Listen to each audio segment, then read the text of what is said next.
Violence in Youth, Guidance for Educators. Presented by Lisa Gillespie, Karen Martin, Caitlin Rupert, Miranda Maxwell, and Holly Varecchia. Our goals for this presentation are to define school violence, catastrophic versus common, bullying, cyberbullying, fighting, dating violence, discuss crisis intervention planning and preparation, strategies to reduce violence, discuss behaviors that might lead to violence, discuss crisis response strategies in the event of a catastrophic event, discuss social media influence on violence in youth. At the completion of the presentation, the participant will understand the implication and possible effect of a catastrophic violent event, describe how social media may lead to violence, identify and recognize behaviors that might lead to violence, define emergency planning and preparation and strategies to reduce violence, define crisis intervention response strategies. The following slides provide an overview of school violence. Listed are types of common violence, some of which may lead to catastrophic events. Understanding what leads to violence and identifying and minimizing these types of violence can prevent catastrophic events. Affiliative violence. Perpetrators may lack a sense of self and moral compass. The violence is planned and premeditated.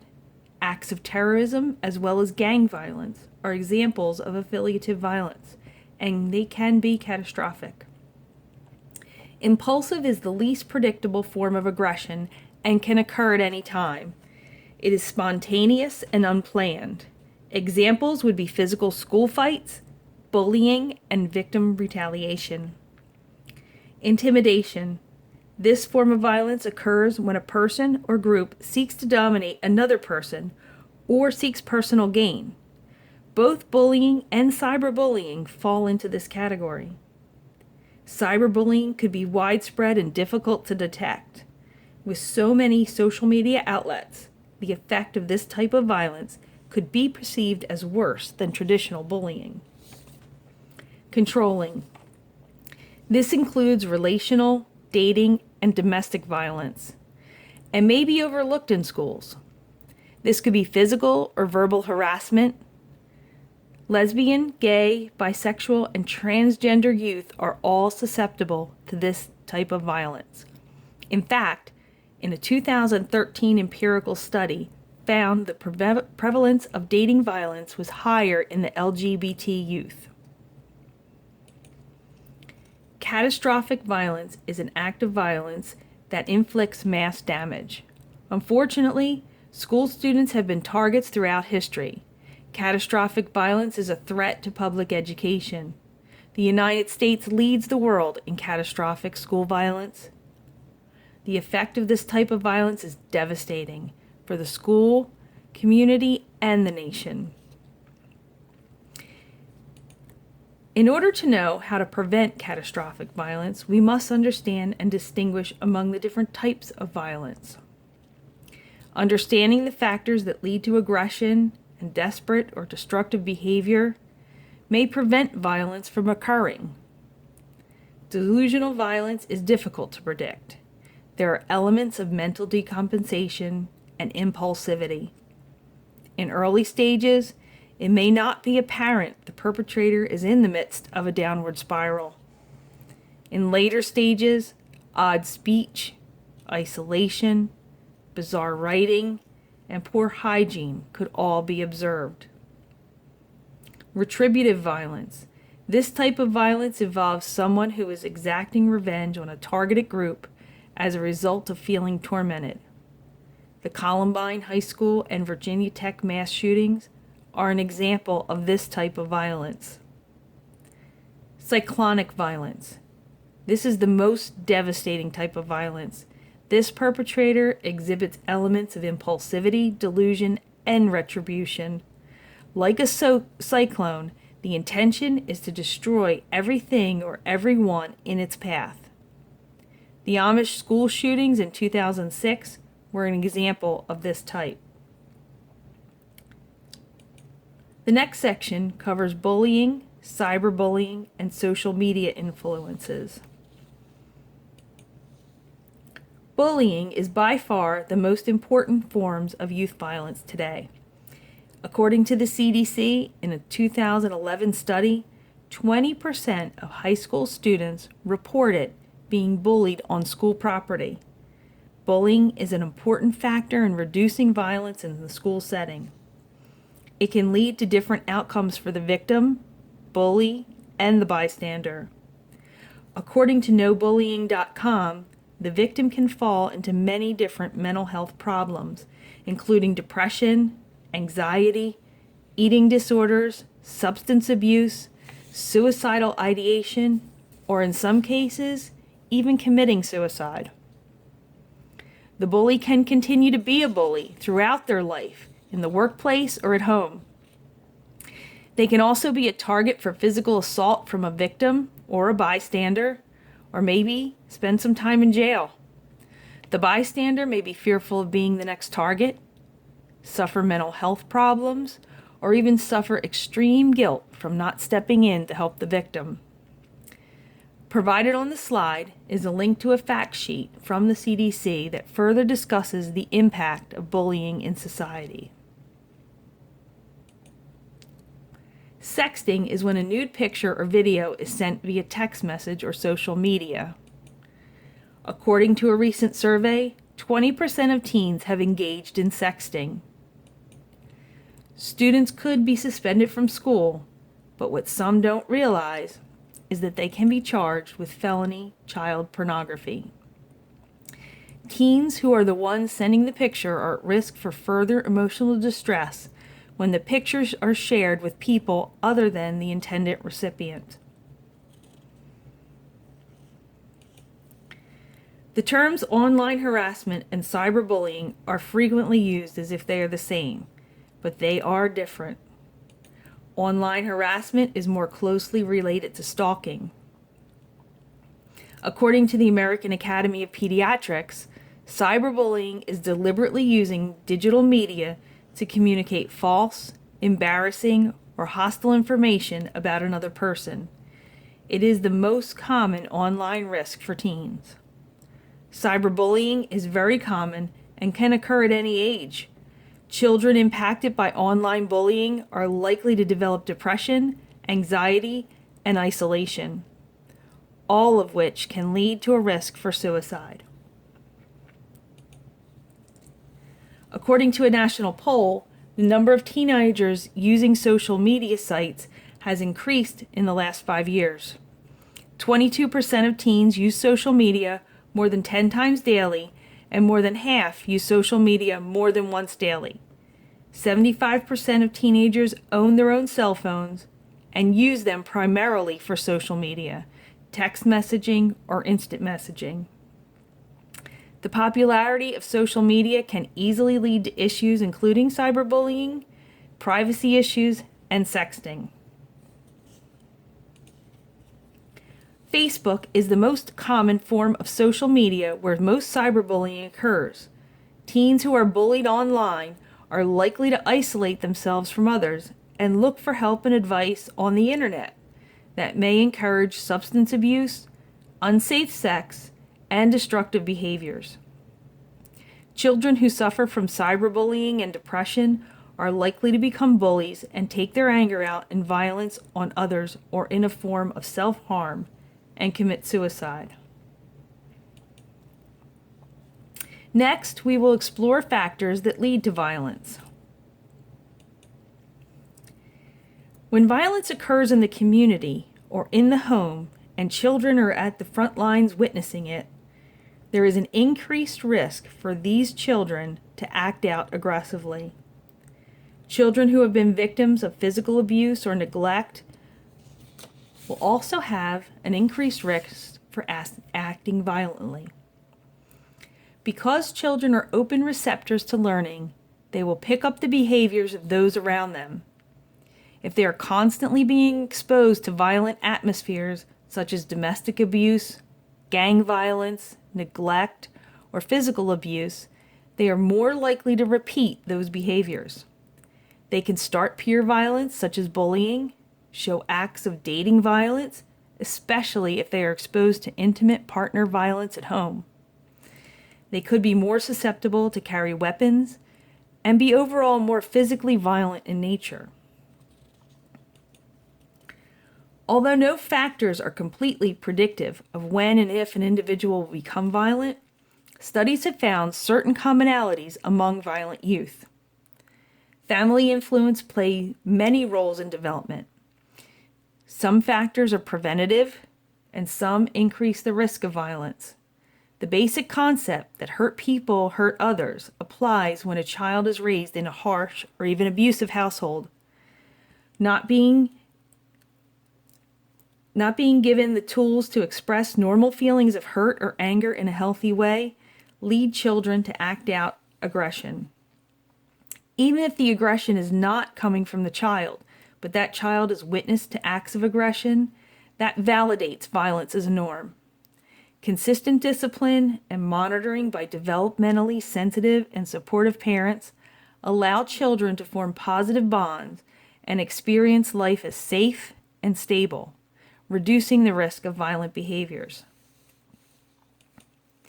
Neurobiological risk factors have been implicated in youth violence. One example, a low resting heart rate, has been associated with antisocial behavior and violence, according to Murray.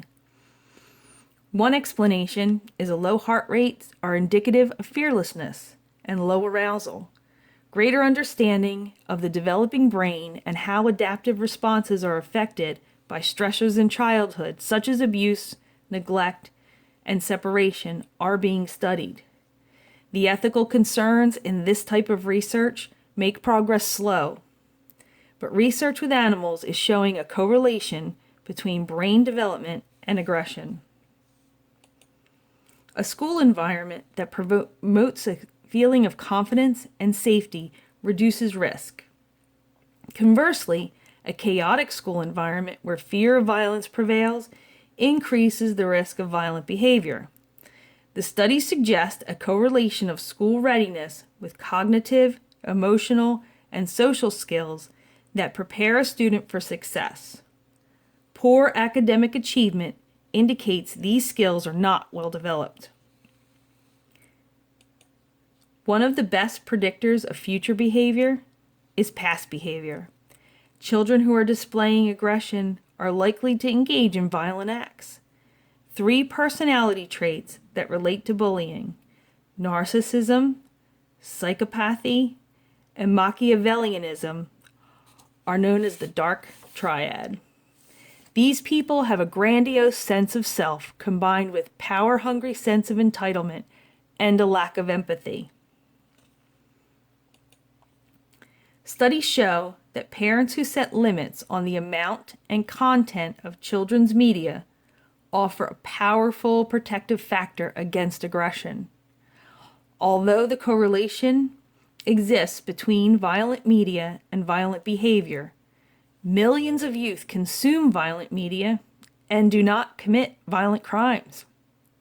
Scientific evidence contradicts the theory that the consumption of violent media acts as a safety valve by harmlessly releasing violent impulses. In this case, there is no smoking gun. There are studies to support both sides of this argument. The take-home message is that exposure to violent media could create a fire that is kindled by acceptance, education, poverty, and parenting style. With the increased incidence of rampage shooters, the occurrence of this gruesome emotional crime is still considered rare. However, violence on the streets of our cities has become commonplace. 2 distinct profiles have emerged for these crimes. Note the differences between the 2. On all points, these offenders are opposites. Exclusion, devaluation, disrespect, and bullying are forms of social rejection. Victims of social rejection are not likely to turn violent unless they have low self-control and available weapons. Passion and peer influence take a toll on an immature brain that is still developing self-control and planning skills. School planning, crisis planning, interventions, violence prevention strategies. What can we do? According to the CDC, there are many things that can increase or decrease the chance of violence experienced by a person. Risk factors are occurrences that increase the likelihood of experienced violence. Whether it be directed towards you or directed towards someone else, these can be as simple as a child witnessing a family conflict to more severe situation like witnessing gang behavior in the community. Protective factors are the positive occurrences in life that decrease the likelihood of violence. Simple things like having a caring parent, guardian, or adult in their life can decrease violent behavior. Unfortunately, there can be times in which risk factors are not always preventable. In communities, that is where protective factors have to outweigh them.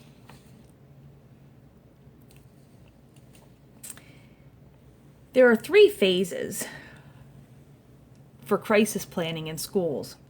Creating a crisis management team is the first step. These teams usually include the school nurse, administration, guidance counselors, teachers, and can even include police and fire personnel. Next is establishing a plan of action for the team during specific kinds of emergencies. Finally, crisis training. Faculty and students have to know how to respond in case of emergencies, and that's why we practice those monthly drills. The school nurse has a vital role in crisis planning and response. She is responsible for pre-planning and direct support in the areas of prevention, mitigation, preparedness, response, and recovery. The school nurse and the school counselor work closely to protect and support the school community in crisis. There may be a time when prevention of youth violence is not enough. Schools should develop an emergency action plan to help guide students and educators on what to do if a violent act is occurring in the school system. One form of planning would be through a lockdown system. The lockdown system may be broken down into categories. Level 1 lockdowns can mean something has happened outside the school, and administration is preventing anyone from leaving or entering the building. Normally, education in the classroom may continue when a Level 1 lockdown is called. Level 2 lockdowns may result in sheltering in place. This may indicate that something is occurring inside the school system that requires hiding. The lights are usually shut off, and the students and staff remain silent in a locked classroom. Level 3 lockdowns usually require evacuation of the entire school to a different location. You should always be aware of what your specific school system's policy is regarding different emergency plans. Gun violence is unfortunately becoming increasingly popular in the United States. There have been over 100 reported school shootings in the country since the start of 2010. A new stance on active shooters has come out, and it is the run, hide, fight approach. You should now try to evacuate, hide if you can no longer escape, and as a last resort, fight with everything you have. Again, school policies on active shooters may also vary from school to school, so always check and see what your school's policy is on violent occurrences.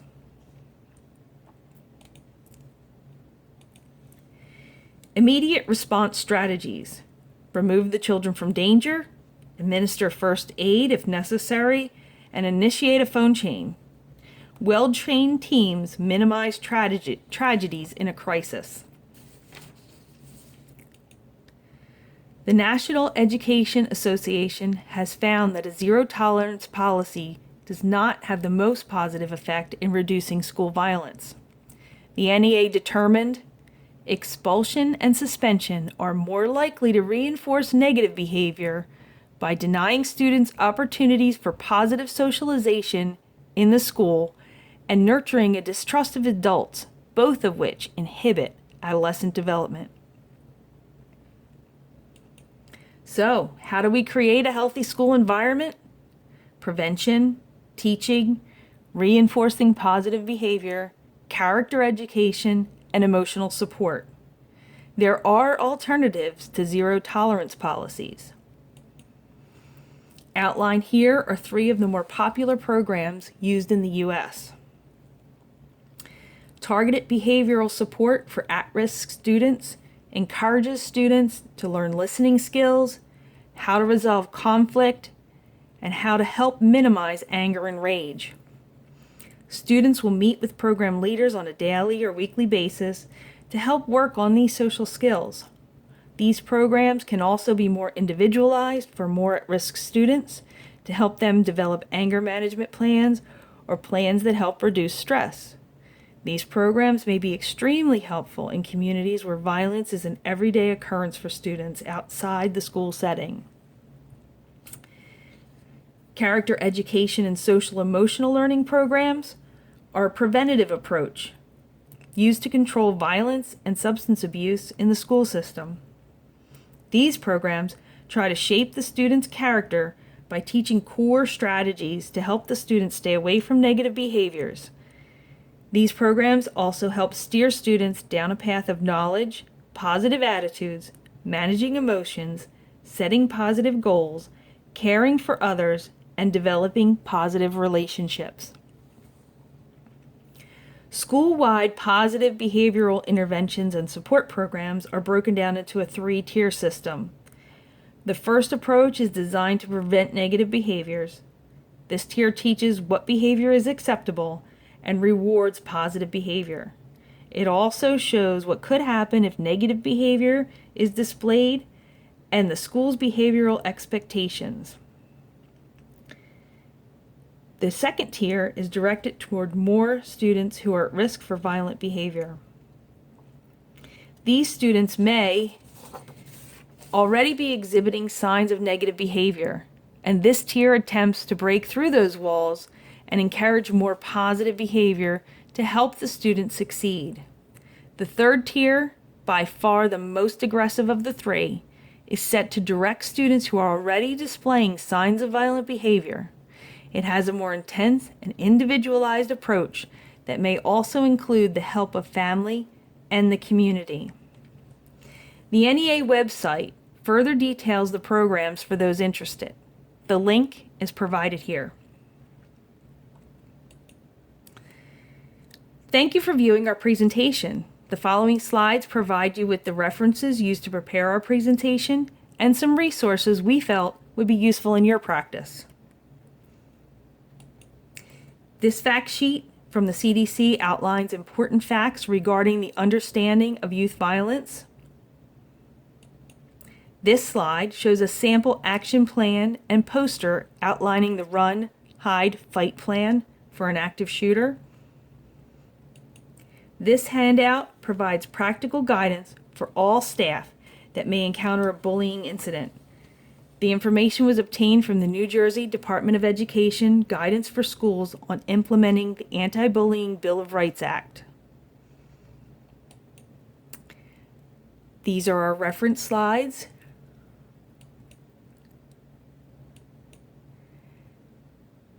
Ralph Waldo Emerson said, "Peace cannot be achieved through violence. It can only be attained through understanding."